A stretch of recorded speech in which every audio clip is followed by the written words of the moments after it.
APEC economies represent half the world's GDP. So it is important the region has committed to using trade as a force for good at this time.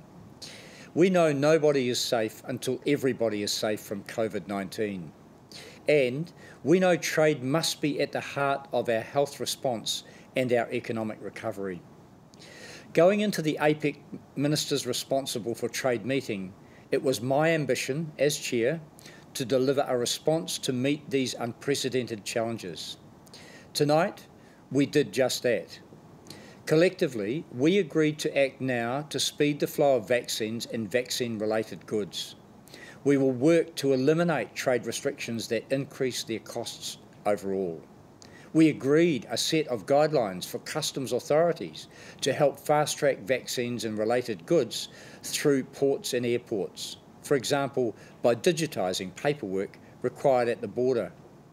We also agreed to take action on unnecessary barriers to services, such as freight and logistics, which support the movement of essential COVID-19 goods across borders. All these moves will support trade to help fight the pandemic.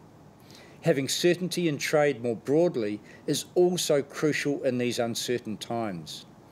I'm pleased we were able to reaffirm our commitment to the multilateral trading system and the positive role that the WTO can play in solving global problems.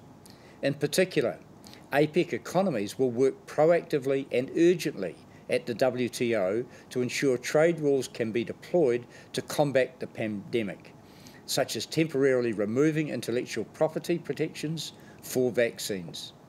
Significantly, APEC economies will respond to the call by the WTO Director General to agree rules that would reduce harmful subsidies for fishing by the end of July, after decades of trying.